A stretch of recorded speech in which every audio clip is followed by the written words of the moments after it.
ஒரு குட்டி கிச்சனை வீடாக மாற்றி வச்சுருக்கேன். என்னோடய ரூம் ஒரு கிச்சன் தான் என்னோடய ஹாஸ்டலில். அதுக்குன்னு நான் அவ்வளோ திங்ஸ் வச்சுருக்கேன். நான் எல்லாத்தையும் எங்கெங்கே டம்ப் பண்ண முடியுமோ அந்தளவுக்கு டம்ப் பண்ணி குப்பையாக வச்சுருக்கேன். குப்பை கூடத்துக்குள்ளே தான் நான் வாழ்ந்துட்டுருக்கேன்னு சொல்லிட்டு எங்கள் அக்காலாம் என்னை ரொம்ப வந்து கலாய்ப்பாங்க. இருந்தாலும் நம்ம தான் குப்பைக்குள்ளே வாழணும், நம்மளை நம்பி வந்த முருகர் ஏன்டா குப்பைக்குள்ளே வாழணும்னு நிறைய தடவை யோசிச்சிருக்கேன். காலையில் எழுந்து ஆஃபீஸ் போகும்போது அந்த முருகர் எங்கே இருக்காருன்னெலாம் பார்க்க மாட்டேன். எல்லா திங்ஸையும் தூக்கி அவர் மேலேயே வச்சுருவேன்.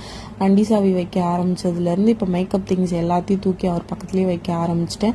அதனால் ரொம்ப கஷ்டமாக இருக்கும். ஈவினிங் வந்தபோது இந்த திங்ஸ் எல்லாம் இவர் பக்கத்தில் வச்சுருக்குமே அப்படின்னு சொல்லிட்டு சில சமயம் வந்து நான் எனக்கு தெரியாமல் முருகரை வந்து டொபுடின்னு கீழெல்லாம் போட்டிருக்கேன். அதனால் வந்து அவர் கொஞ்சம் சேஃபாக எங்கேயாச்சும் கைப்படாத இடத்துல வைக்கணும்னு சொல்லிட்டு தான் இந்த ரேக் ஆர்டர் பண்ணியிருந்தேன் மீஷோவில். 152 ரூபீஸ்க்கு 2 ரேக்கு.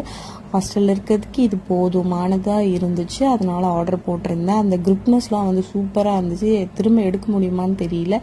பட் முருகரை தூக்கி சேஃபாக ஒரு பிளேஸில் வச்சுட்டேன் அப்படின்னு சொல்லிட்டு எனக்கு சந்தோஷமாக இருந்துச்சு. ரொம்ப நாள் கழிச்சு மன நிறைவாக சாமி கும்பிட்டேன். நான் இந்த டைமில் தான் சாமி கும்பிடணும் அப்படின்லாம் யோசிச்சு கும்பிட மாட்டேன். எனக்கு தோன்றப்ப கும்பிடுவேன். அப்படி தான் இன்றைக்கும்.